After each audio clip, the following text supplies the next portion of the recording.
조조가 말에서 떨어져 허둥허둥대고 있는데 형님 빨리 나의 말에 올라라고. 자기 사촌 동생 조홍이었어. 자네는 어떡하러 자기 말을 나한테 타라고 하냐니까 형님 천하에 나 조홍은 없어도 되지만 형님이 없으면 이 천하는 안정이 안 돼. 이야, 이거 막 감동의 소름이 돋네요. 그치.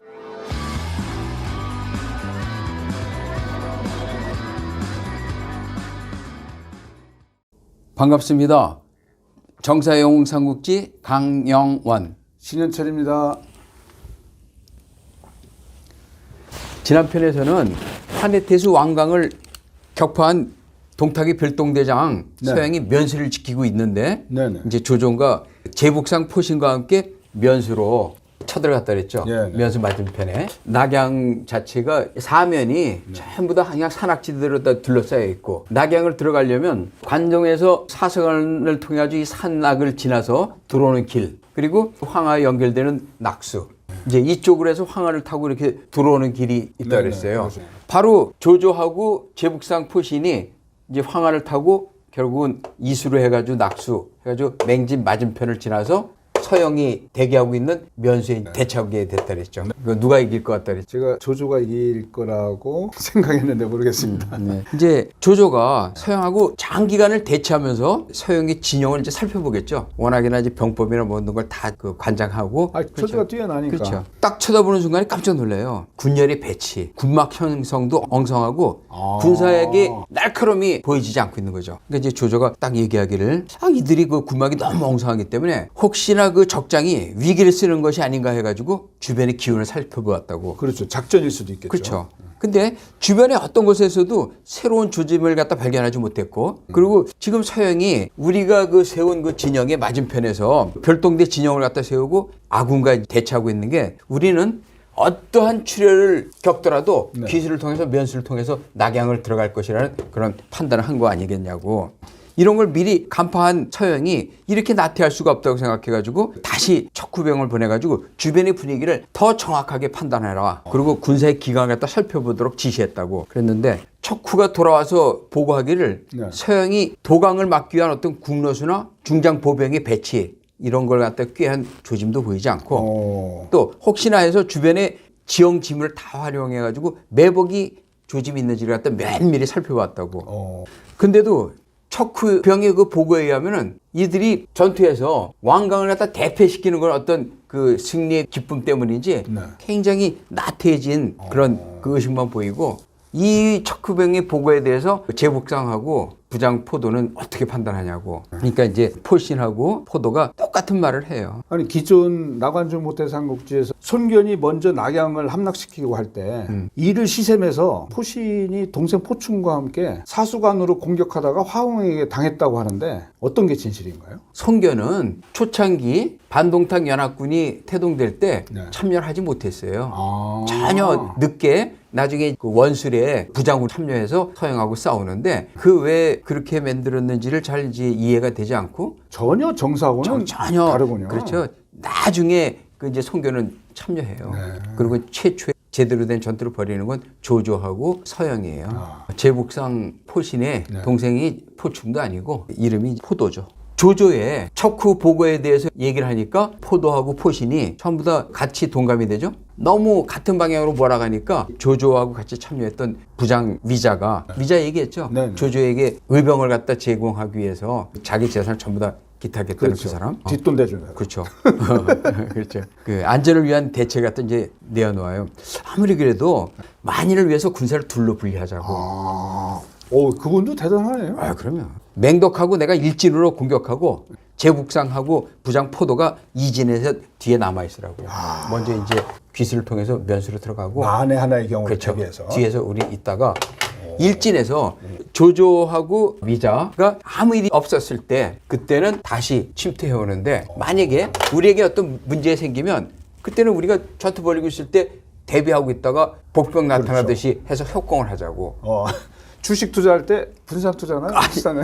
예, 그렇죠. 바로 제가 이 삼국지 맨 초창에도 말씀드렸지만 삼국지 이게 모든 인생을 다 담았다는 게 100년이라는 역사. 이 역사를 갖다 연구하면 손에 딱 움켜질 수가 있어요. 짤 수가 있어. 모든 인생에 다 그렇죠. 있습니다. 근데 그 100년이라는 역사 속에 모든 그 인간의 유형이 아주 늘 유기적으로 움직이기 때문에 다 직결이 돼요. 주식도 여기에 관계될 수 있고 기업을 운영하는 것도 삼국지하고 연결이 될 수 있고 그다음에 정치를 갖다 운영하는 것도 삼국지에 다 포함이 되더라고요. 이게 만약에 500년, 600년의 역사 속에서 인물상을 갖다 놓고 따진다면은 그게 아주 그냥 스펙하게 짜여가지고 거기서 긴 세월을 다 연구해야 되지만 이거 100년이라는 세월 속에서 다 나오기 때문에 길지도 않고 짧지도 않아요. 그래서 삼국지가 이렇게 예. 오랜 세월 사랑을 받는군요. 그런데 하나 문제는 기존 나간중 모태 삼국지의 그 문제는 허상의 인물 그리고 사실과 맞지 않는 걸 만들므로써 인간이 저렇게까지 기발한 그 신출 규모란 꾀를 만들 수 있는가 생각하다 보면 사람들이 거기서 착각을 일으킬 수가 있죠. 그걸 다 이제 고치기 위해서 실제 인간이 한 상태에서 기발한 거 또는 이제 그런 걸 찾아낸 거고 그 다음에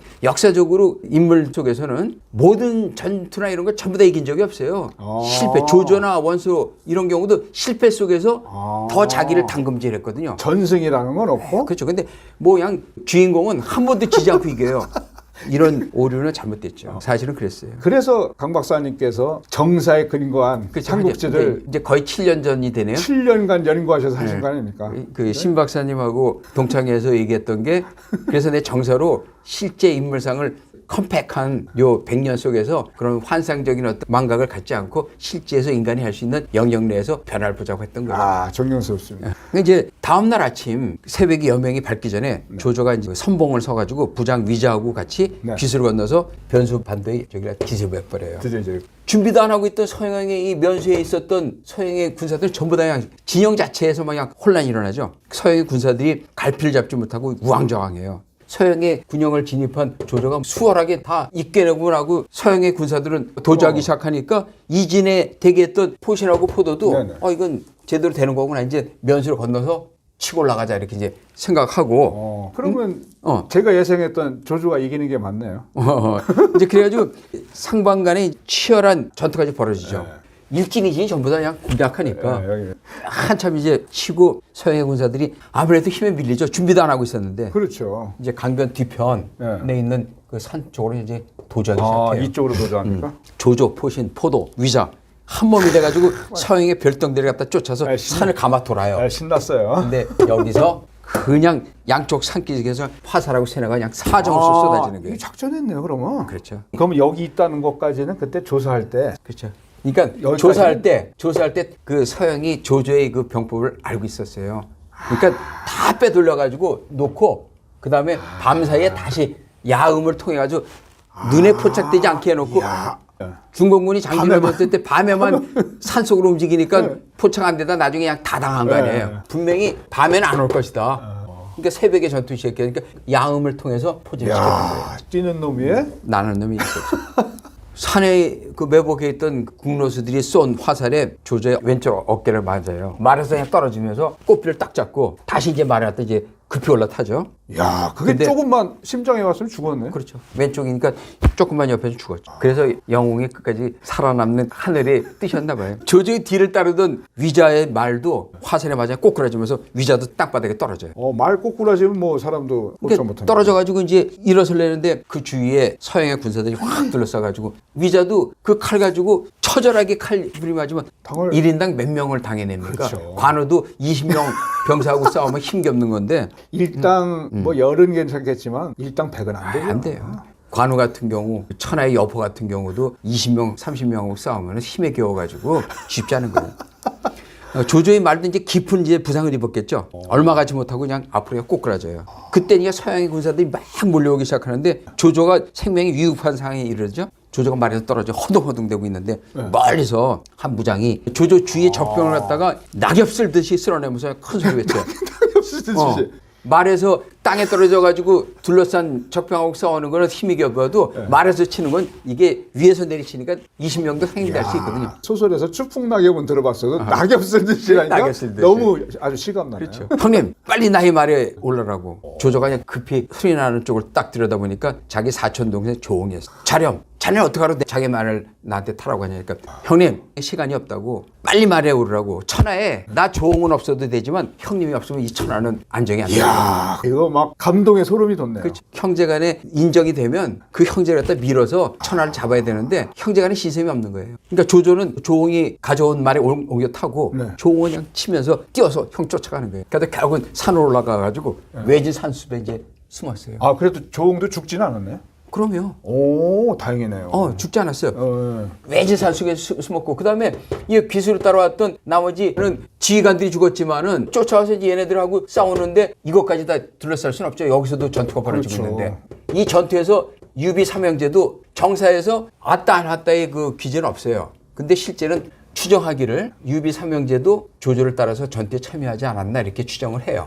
유비 삼형제하고 산조 진영에 장막의 군사들이 전부 다 그냥 싸우고 있는 거예요. 왜냐면 여기서. 유비 삼형제가 조조 소속이었잖아요. 그렇죠. 그렇게 이제 추정을 하죠. 역사 속에. 그러니까 조조를 갖다 잡기 위해서 포위해가지고 산을 갖다 뒤질 수 있는 여력이 안 돼 있어요. 이 전투에서 포신, 제국상 포신의 동생 포도도 서영군의 전투에서 그냥 죽임을 당해요. 포신은 크게 부상을 당해가지고 도망을 치고 변수 전투에서 이제 결국은 서영이 별동군에 대승을 거두었죠. 이제 대승을 거두었으니까 이제는 산조의 이 조조 진영을 전부 다 이제 치겠다고 네. 산조 진영을 다 치겠다고 전 병력을 끌어다니 막 싸우는 거예요. 근데 하루 종일 전투를 벌였는데도 완전히 그 산조 진영의 연합군한테 괴멸시키지 못해요. 장막에 그 남아있던 진료 병사들하고 그 다음에 유비 삼형제를 비롯한 의병들이 완강히 저항하니까 결국 그 서영도 별동대를 너무 많이 잃게 되죠. 별동대의 역할은 얘네들하고 전투에서 승패 일으키는 게 아니라 또 다른 곳에 급한 군열이 공격해오면 그걸 막아야 되니까 여기서 이제 멋져요. 다 멋져서 이제 다시 우리는 적병이 공략하는 걸 갖다가 쳐도 막음으로써 우리 역할 다 했다. 우리는 전투를 갖다 전면적으로 벌이는 게 아니니까 하고 거두어서 본영으로 돌아가요. 수성 차원에서 이제 끝내. 그렇죠. 별동대 역할은 혼란을 일으켜가지고 나중에 본진이 왔을 때 싸울 수 있는 여력을 만들기 위해서 각 처를 갖다 돌아다니면서 유군 활동하는 거예요. 유역대 활동. 변수에 숨어있던 조조하고 조홍이 변수하고 기술을 건너서 도망가야 되잖아. 근데 변수가 너무 깊어요. 그러니까 건너가지 못하고 밤새 이제 숨어가지고 갈대숲에 이제 조홍이 사천형을 갈대숲에 숨기고 강가 주변을 전부 다 뒤져가지고 나룻배 한 척을 구해와요. 그래가지고 이제 조조와 함께 형님 우리 전 가산을 털어서 만든 모병 5천을 갖다 다 잃었는데 물론 남아있는 사람도 있지만 어쨌든 자기 지휘권을 다 잃었어요. 이제 패국 초연으로 돌아가서 다시 시작하자고. 아니, 조조가 대패해서 의병을 모두 잃고 반동탁 연합군이 모였던 진용을 떠나서 다시 고향으로 돌아간 적이 있나요? 그럼요. 그게 정사예요. 근데 나간중 못해 삼국지는 전혀 뭐 조조는 진 적이 거의 뭐 없고 막 이런 식으로 돼 있죠. 그거는 지지도 않고 고향으로 돌아가지도 않고 계속 싸움을 하는 그런 모습인데 영웅들이 한 번도 실패를 안 하고 승리만 했다는 이런 그 영웅과는 잘못됐어요. 그게 엄청난 패배와 시련 속에서 더 당금질이 돼서 조조 다 잃고 돌아가는데 그 돌아가게 됐던 그 기본은 뭐냐면은 사촌 동생 조홍이 이게 삼국시대의 3대 부자라고 하는 미추, 노숙 그리고 조홍이가 3대 부자였어요. 그 이제 재력을 가지고 다시 의병을 일으키자고 고향으로 이제 떠나가죠. 그때 사실은 원소에 대한 원망도 있었겠죠. 빨리 우리가 사수관에서 낙양 공격하면 되는데 안 들으니까 자기가 먼저 선제 공격을 그렇죠. 해서 사기를 갖다 일으키려고 했다가 다 패망한 거예요. 성공을 한 건데 뒤에서 다 그렇죠. 느긋하게 있던 원수가 근데 또 사실 원소 입장에서도 10만의 대군이 집결이 되지 않고 아직 그냥 움직이면서 연합군이 모이다 보니까 그렇죠. 오합지졸들이 돼 있었어요. 그래서 딜레이한 것도 있지만 사실 그래도 조조의 전략대로 사수관이나 이런 데 딱 모여가지고 10만이 모였다는 중압감을 주면은 동탁이 움찔일 수도 있었는데 그것도 조조의 기법도 맞았고 서로 두 사람의 방향이 맞았지만 조조하고 포신은 말씀했잖아요. 포신이 동탁에게 가장 먼저 저 사람 위험한 사람이라고 제거하자고 했을 정도로 아주 굉장히 냉엄하고 판단력이 뛰어난 사람이었고 그렇죠. 그다음에 충효 정신이 아주 강했던 사람이에요. 그런 사람이 어떻게 송견이 낙양을 먼저 침공할까봐 시샘해서 그 시샘해가지고 자기 동생하고 포충이하고 갔다 이런 포신 자체가 굉장히 트리크고 정세에 대한 분석이 아주 정확했던 사람이에요. 원서원은 조조와 포신이 그 패전 소식을 듣게 됐죠. 그래서 낙심해서 고향으로 돌아간 조조에게 위로의 전문을 보내요. 맹덕 비록 패배해서 고향으로 귀향했지만 맹덕은 드높은 기상으로 적은 병력으로도 그 적군과 과감히 맞서는 용기를 갖다 우리에게 불러일으켰다고. 맹덕이 뜻이 아주 고상하기 때문에 우리는 이제 힘을 내서 그 싸울 수 있다고. 빨리 맹덕이 뜻을 세워가지고 다시 손잡고 역적 동탁을 함께 도모하자고. 이 한편 연전연승한 동탁의 별동대장 서영은 부장 이몽을 이끌고 함께 형주 그 북부 지역에 4차례나 출격을 해요. 그래가지고 하남 일대하고 형양 일대를 갖다 초토화시켜요. 별도대 역할 다 하는 거죠. 한 해에 군영을 부시려면 거기 갖다 유격 활동해서 부시고 다시 형량으로 내려가고 그 다음에 하남에 가고 막 이런 식으로 별동 역할을 하면서 진영마다 세우기 전에 다 그냥 초토화시키는 거예요. 요즘으로 치면 특공대죠. 그러면 특공대죠. 특공대. 그 대한민국에 아주 뛰어난 특공대 많이 있죠. 공수여단, 그 다음에 UDT 뭐 이런 식으로. 귀신장. 해병, 공 이런 것들. 바로 그 역할을 이 사람이 하고 있는 거예요. 결국은 그 한 해에 위영을 갖다 기습해가지고는 그 원소의 예주종사 이연, 그 영천태수 이민을 갖다 생포해가지고 살문으로 그냥 끓여 죽여요. 결국은 특공대 역할을 뭐 한 번도 싸워서 패한 적이 없어 서영이 연전연승했어. 그러니까 이로써 이제 하남 일대에서는 반동탁 연합군이 활약하기가 한층 어려워지죠. 초창기에는 황보승 장군, 다음으로는 서영이 대단한 군략을 가진 장수 같아요. 그 이제 진류 기호연에서 어렵게 5천의 의병을 일으켰는데 다 잃어버리고 고향 패국으로 돌아온 조조가 의병을 다시 모집해요. 그리고 이제 조홍하고 같이 고군분투하는데 조홍이 그 자기 재료가 제공해줘가지고 다시 이제 의병을 모으기 시작하죠. 그러한 때 동탁이 별동대장 서영이 그 활약으로 반동탁 연합군이 한해, 산조, 형주 방면에서 오기로 했던 세 갈래의 진입 방향이 전부 다 초토화되고 그래서 연합군은 낙양 공략을 위한 본진 구성이 상당한 차질을 빚게 돼요. 이제 시간이 한참 지나서야 동탁의 그 정규 중앙토벌권이 완전히 편성되고 그렇게 되니까 결국은 동탁은 서영을 별동대 역할을 마치게 하고 낙양으로 회군시켜서 낙양을 사수하라고 지시하고 그리고 이제 서영이 회군한 후에 겨우 반동탁 연합군에서는 산조 지역의 본영이 다시 세워지기 이제 시작하죠. 비록 서영이 반동탁 연합군이 얘기를 갖다 끌어놓아서 동탁이 중앙 진압군을 갖다 형성할 만한 충분한 시간을 얻었지만 반동탁 연합군이 그 본기가 마주 낙양을 마주하고 있었죠. 그 25편에서도 그 낙양을 놓고 한해 그 산조 뭐 전 지역에서 주변에 그렇죠. 다 반동 낙양을 다 뒤집어 쓰고 있었죠. 이들이 결국은 반동탁 연합군이 그 세력이 전부 다 직결되어 있는 상태에서 낙양 하나 가지고 상대하기 어렵고 그다음에 사수관을 갖다 지키는 게 간단한 일은 아니라고 생각하죠. 사수관에는 기본 중앙군을 갖다 파견해서 지키긴 하지만 근본적인 어떤 대안이 필요하다고 생각해요. 그래가지고 근본 대안을 갖다 만들자고 이제 심도 있는 회의를 한번 하자고 하니까 책사 이유가 획기적인 안을 제시하는 거예요. 삼국께서도 아시는 바와 같이 지금까지는 중랑장 서영 장군이 별동대 역할을 갖다 완벽하게 해가지고 세 갈래 방향을 전부 다 잘 물리쳤다고. 그러니까 적군이 본영을 갖다 설치해서 수십만 대군이 이루어진 지금부터는 본격적인 전투가 시작되는데 우리가 낙양의 이 지형적인 상황을 놓고 보면 낙양 하나를 놓고 사수관만 막고 있는 거지 전체가 낙양을 둘러싸고 있지 않느냐. 그렇죠. 잘못하면 낙양이 함락될 수 있다고. 근데 이런 불안감을 가지고 군사들이 싸운다면 일단은 심리전이 전투에서 제일 중요해요. 사기를 갖다 진작시키는 것도 심리예요. 심리전이 전투의 가장 1차. 그래서 출정식에 나가기 전에 대장군이라는 사람들은 크게 국을 치고 장구 치고 나각 불면서 창칼을 갖다 땅을 그냥 두들기면서 하는 게 군중 심리가 일으키는 거죠. 기운나게. 심리가 꺾이는 전투에 임하면 우리는 무조건 패망이라고. 우리 그 별동대가 타격전에서 군이 사겼다 엄청나게 높였고 그러면 이때 우리가 천도한다면 전투에서 패배한 게 아니죠. 아, 천도. 그렇죠. 장안으로 천도하자는 얘기예요. 야, 이후에 또 뛰어난 계략이군요. 그러면 천도하더라도 비웃음을 사잖아요. 우리가 계속 그 별동대가 다 진영을 부수고 승리만 했는데 전투에 두려워서 도망가는 게 아니라 차후로 보자는 저기로 느껴지게 되겠죠. 미래를 보는 대전환이라는 이념으로 빨리 천도를 갖다 하자고. 만약에 그렇지 않고 이대로 싸워가지고 한다면 낙양을 사수하더라도 우리가 받는 피해는 엄청나게 크다. 그리고 낙양 사수라도 실패해가지고 그때 가서 쫓기듯이 낙양에서 항복관을 통해서 장안으로 간다면은 새로운 도읍을 안정시킬 기반하고 시간, 기틀이 안정되지 못한다고.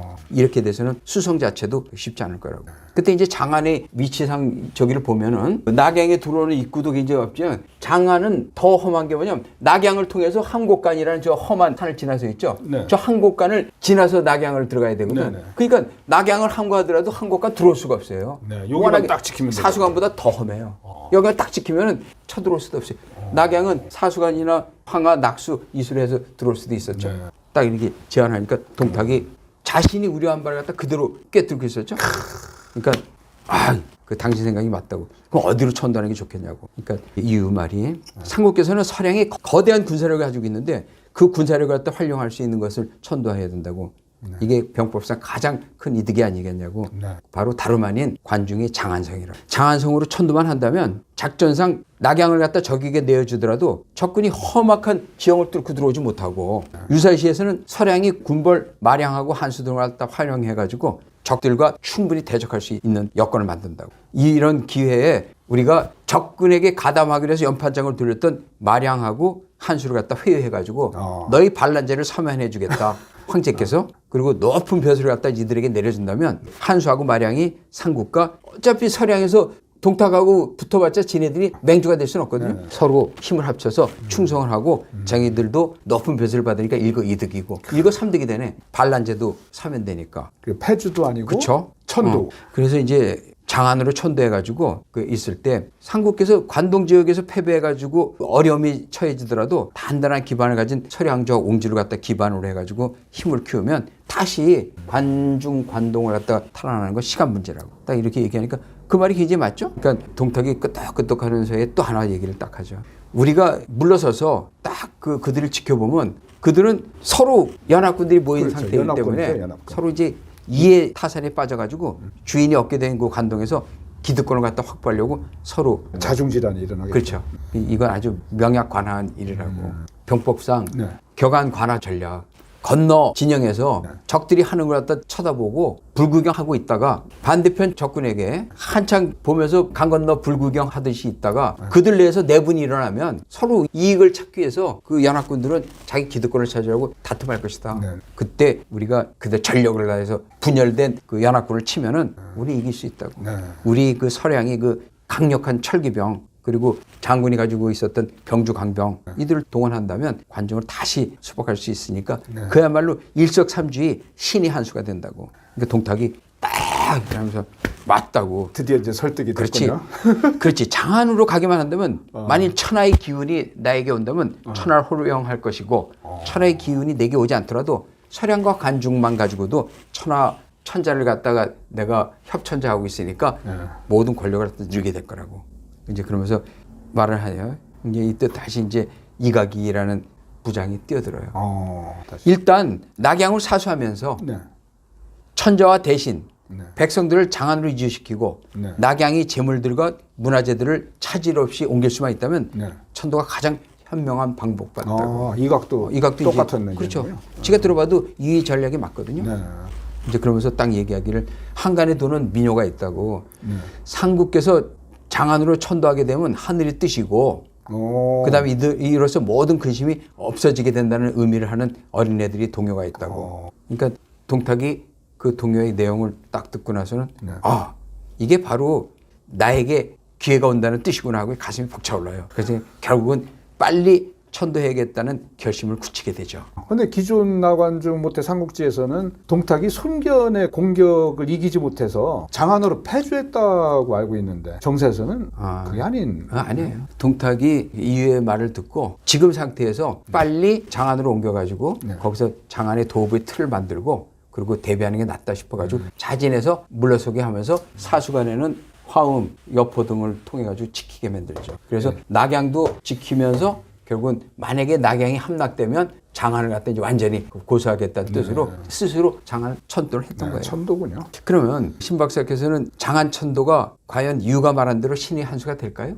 제 개인 생각으로는 괜찮아 보여요. 어려울 때는 한 템포. 네. 그럼 또 한 여기서 이번 편을 끝내야 되겠네요. 네. 끝까지 시청해 주신 시청자 여러분께 감사드리고 다음 편에서는 더욱 좋은 주제로 모시겠습니다. 감사합니다.